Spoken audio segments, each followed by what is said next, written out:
నమస్కారం. City cable news కి స్వాగతం. ముందుగా ముఖ్యాంశాలు.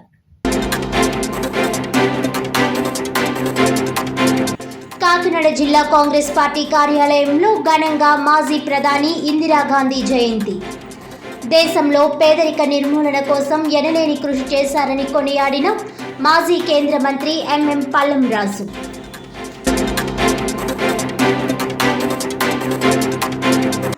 ఆత్మగౌరవ సూచిక ఆరోగ్య జీవన దీపిక మరుగుదొడ్డి. జిల్లాలో ప్రతి కుటుంబం మరుగుదొడ్డి నిర్మించుకొని వినియోగించుకోవాలన్న జిల్లా collector Shan Mohan Sagili.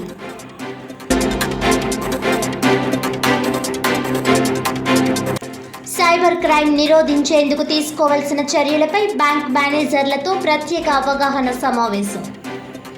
Digital arrest అనేది లేనే లేదని, అటువంటి ఫోన్ కాల్స్ వస్తే 1930 సైబర్ క్రైమ్ హెల్ప్ లైన్ కు ఫిర్యాదు చేయాలన్న కాకినాడ జిల్లా ఎస్పీ విక్రాంత్ పాటిల్.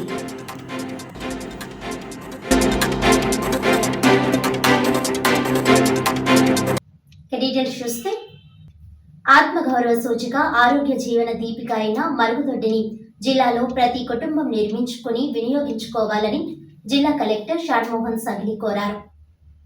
మంగళవారం వరల్డ్ టాయిలెట్ డే పురస్కరించుకుని కలెక్టరేట్ వివేకానంద సమావేశ హాల్లో జిల్లా గ్రామీణ నీటి సరఫరా విభాగం, district water and sanitation mission DWSM కమిటీల ఆధ్వర్యంలో ప్రత్యేక కార్యక్రమాలు జిల్లా కలెక్టర్ షాన్ మోహన్ అధ్యక్షతన జరిగాయి.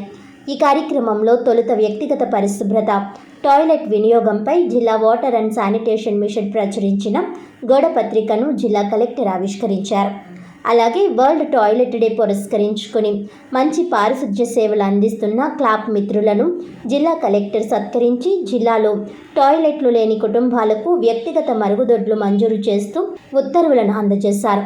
ఈ సందర్భంగా నిర్వహించిన జిల్లా water and sanitation mission committee సమావేశంలో జల్ జీవన్ మిషన్ క్రింద జిల్లాలో ఇప్పటి వరకు ఇంటింటి కుళాయిల కల్పన ప్రగతి, మార్చి మాసాంతానికి పూర్తి చేయవలసిన లక్ష్యాలను, స్వచ్ఛ భారత్ మిషన్ గ్రామీణ్ క్రింది సాధించిన పురోగతి, జిల్లాలో ఇంకా నిర్మించవలసిన మరుగుదొడ్ల సంఖ్య అంశాలపై జిల్లా కలెక్టర్ సమీక్షించి అధికారులకు ఆదేశాలు జారీ చేశారు. ఈ సందర్భంగా ఆయన మాట్లాడుతూ బహిరంగ మల విసర్జన వల్ల త్రాగునీటి వనరులు కలుషితమై ఆరోగ్య సమస్యలకు దారితీస్తుందని, దీనిని అరికట్టాల్సిన బాధ్యత అందరిపై ఉందన్నారు. వ్యక్తిగత మరుగుదొడ్డి గ్రామాల్లో మహిళల ఆత్మగౌరవాన్ని కాపాడడంతో పాటు కలుషిత నీటి వల్ల ప్రబలే అనారోగ్యాలకు అడ్డుకట్ట వేస్తుందన్నారు. 2014 నుండి దశాబ్ద కాలంగా నిర్వహిస్తున్న స్వచ్ఛ భారత్ కార్యక్రమాల ద్వారా మరుగుదొడ్డి లేని కుటుంబాలకు వ్యక్తిగత మరుగుదొడ్లు నిర్మించి జిల్లాలో బహిరంగ మల విసర్జన దుస్సాంప్రదాయాన్ని దాదాపుగా అరికట్టగలిగామని అన్నారు. జిల్లాలోని మొత్తం 3,89,205 కుటుంబాలు ఉండగా ఇప్పటి వరకు 3,86,393 కుటుంబాలు వ్యక్తిగత మరుగుదొడ్లను నిర్మించుకున్నాయని తెలిపారు. ఈ మరుగుదొడ్లను ఆయా కుటుంబాలు సక్రమంగా వినియోగించుకునేలా చైతన్యపరిచేందుకు గ్రామస్థాయి వాటర్ అండ్ శానిటేషన్ కమిటీలు నిరంతరం కృషి చేయాలని కోరారు. ఈ సమావేశంలో RWSSE M Bharati, DWAMA PD P Venkatalakshmi, DPO V Ravikumar, DMNHO J Narasimha Naik, DRDA PD K Sriramani, ICDS PD K ప్రవీణ, జిల్లా వాటర్ అండ్ శానిటేషన్ కమిటీ సభ్యులు పాల్గొన్నారు.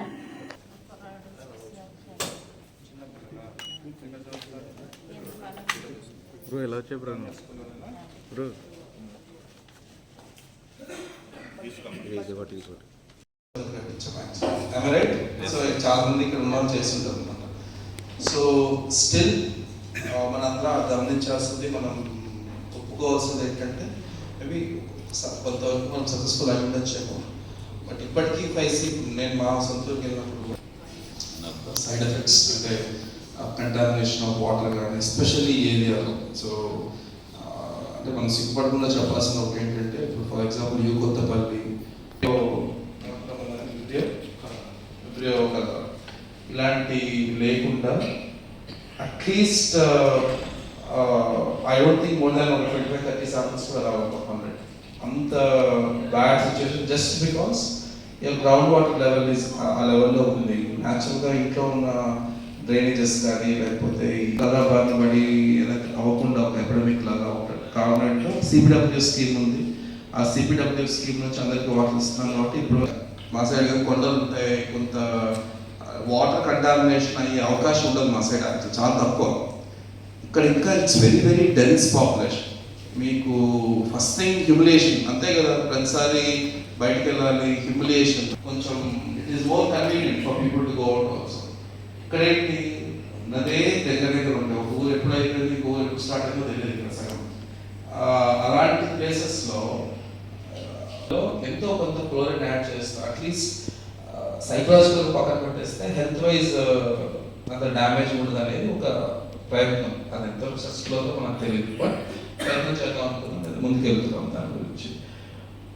హ్యావింగ్ సెడ్ దట్, ఇప్పుడు టాయిలెట్స్ కట్టినంత మాత్రాన మనం ఇప్పుడు 50 మెంబర్స్ అయినా సరే once we have this toilets open defecation ఆగిపోతే, చిన్న చిన్న కాలువలు ఇవన్నీ అక్కడ డెఫికేషన్ జరగకపోతే, ఆ ఉద్దేశంతో ఐ ఫెల్ట్ ఈ ప్రోగ్రామ్ ఆఫ్టర్ లాంగ్ టైం మనందరికీ మళ్ళీ ఒక warning. PDDRA, because women will be most important stakeholder in this, and psychological humiliation wise also it's men who will have the major role kabatti I request ODF sanctions ఇచ్చేటప్పుడు మళ్ళీ IHHLs మనం ఇది గుర్తుపెట్టుకొని with more కొన్ని పనులు మనం నాకు వేస్తే ప్రోగ్రెస్ కూడా చేస్తాం, కొన్ని పనులు అదే పని మనసు పెట్టి చేస్తాం కదా. This is one thing that I feel one good contribution that we do. At least for me the best satisfaction was when I was ITDL Kerala west Godavari. That was most satisfying thing. చెప్పడానికి నాకు ఇబ్బంది అనిపించవచ్చు, హ్యావ్ అడల్ట్స్ అండ్ గర్ల్స్ వాళ్ళు బయటకి వెళ్ళి it will be very very nice to see them. అంటే I still recollect కొన్ని place అప్పుడే కట్టుంటారు, వాళ్ళు ఫస్ట్ టైం టాయిలెట్స్ వాడుతున్నారు, నీళ్ళ కనెక్షన్లో ఇక్కడ అంత ఇబ్బంది ఉండదు కదా నీళ్ళ కనెక్షన్కి. Those kids used to be so happy. అంతే కదా, కాలేజ్ మన హాస్టల్స్లో స్కూల్స్లో ఉంటాయి, ఇళ్ళల్లో ఉండరు, అలాంటి ఇంటికి కూడా వచ్చింది టాయిలెట్ అన్న. It used to be very very sweet moment. నాకు I really cherish those small. So I wish everyone of us will have those small good things to talk about in our tenure here. So అందుకని especially DPO గారి నుంచి PDDRA, PD drama, whoever are interacting with rural public regularly and of course other ways because they are executing it, దీనికి కొంచెం I don't know sanctions ఏంటి పరిస్థితి, ఎంత మనకి targets ఉంటాయి, but what ever is the target, మనకు 100 ఉంటే 100, 1000 ఉంటే 1000, 1,00,000 ఉంటే 1,00,000, వాట్ చేసేటప్పుడు మాత్రం కొంచెం మనసు పెట్టి చేయాల్సిన పనులు ఇది ఒకటి. యూనో చాలా పనులు, 100 పనులు మనం ఒక 50 పనులు అట్లీస్ట్ ఏదో రిపోర్ట్స్ కోసం దీనికోసం చేస్తాం కదా. లెట్స్ బి హానెస్ట్, నేను అదే చేస్తాను. నాకు 50 పనులు అసలు ఏం జరుగుతుందో నాకు తెలుసుకోవాలని ఇంట్రెస్ట్ ఉంటుంది. But other 50 are for us, for our own satisfaction. Like I always say, when I go to sleep, I feel good about those 50. I don't even think about the other 50. Feeling good about 50 అంటే this is one of them. So ఒక long term asset create చేసినట్టు అనేది నా opinion, both health wise సోషల్గా plus ఒక ఇంట్లో ఒక asset ఉంటాం. So I request all departments to understand. అందరు ఇక్కడ ఉన్న శానిటరీ స్టాఫ్ ఎవరైతే ఉన్నారు, ఇవాళ వచ్చిన వాళ్ళు గ్రామాల నుంచి కానీ మున్సిపాలిటీ నుంచి ఉన్నారా, ఊళ్ళో ఉంటారు, మీకు తెలిసిన వాళ్ళు చాలా మంది ఉంటారు. మేమంటే అప్పుడు ఏదో ఉద్యోగం వస్తాం పోతాం, బట్ మీరు అదే ఊళ్ళో పుట్టి పెరిగి ఉంటారు చాలా మంది. మీ ద్వారా మా వైపు నుంచి చెప్పాల్సింది ఒకటే. సో ఒక టాయిలెట్ అనేది మీరు ఓన్లీ ఏదో గవర్నమెంట్ డబ్బులు ఇస్తుంది కాబట్టి కట్టుకుంటే అయిపోతుంది 15,000.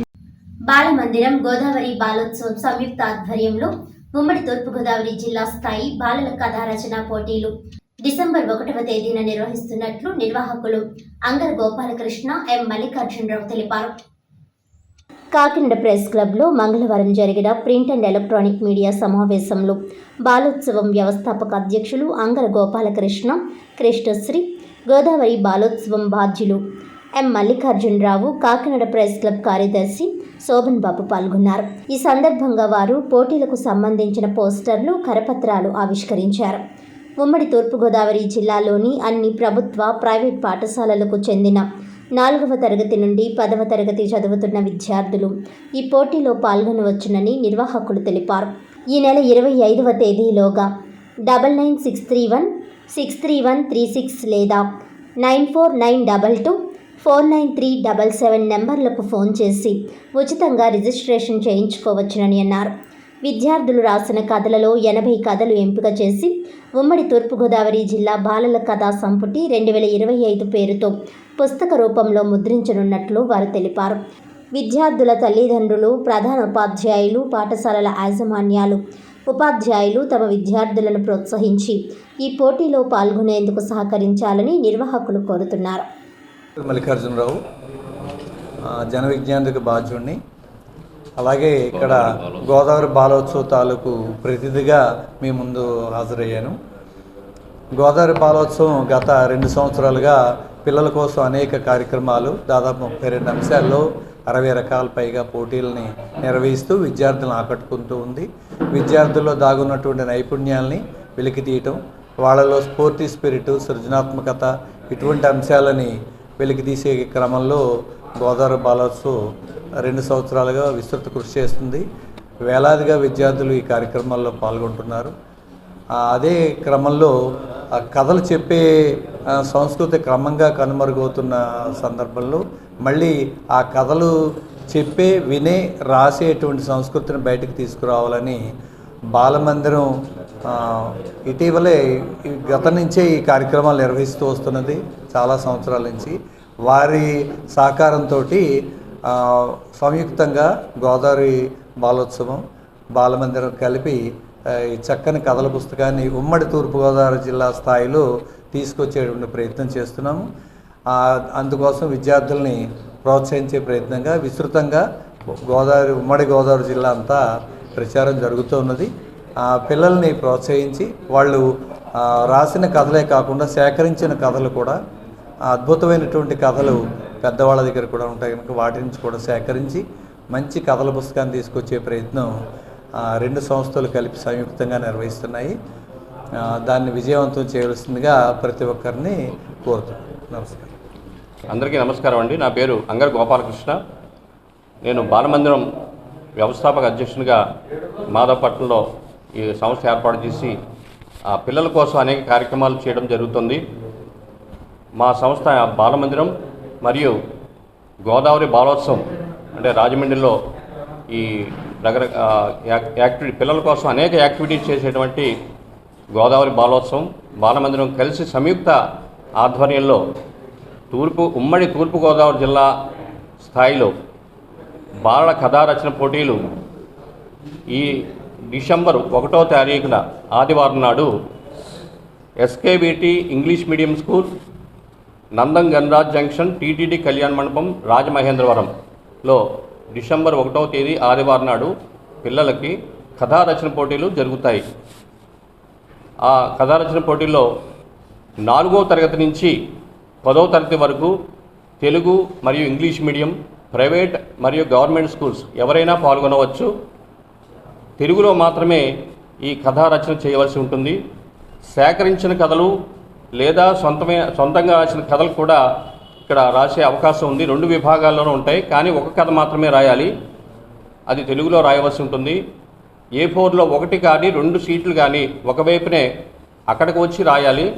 కాబట్టి విద్యార్థులందరూ కూడా ఈ నెల 25వ తారీఖు లోపుగా రిజిస్ట్రేషన్ చేయించుకోవాలి.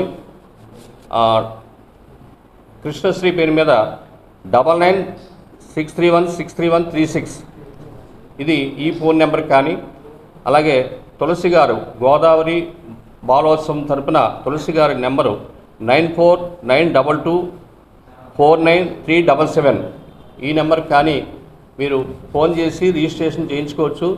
రిజిస్ట్రేషను చేయించుకున్న వారే కాకుండా ఆ టైంలో ఎవరైనా వచ్చినా కూడా మేము అలౌ చేస్తాం. కాబట్టి ముందుగా రిజిస్ట్రేషన్ చేయించుకుని వచ్చినట్లయితే అక్కడ ఏర్పాట్లు బాగుంటుంది. కరెక్ట్గా 1వ తారీఖు డిసెంబర్ 1వ తారీఖుని మధ్యాహ్నం 12 గంటల నుంచి సాయంత్రం వరకు ఉంటుంది.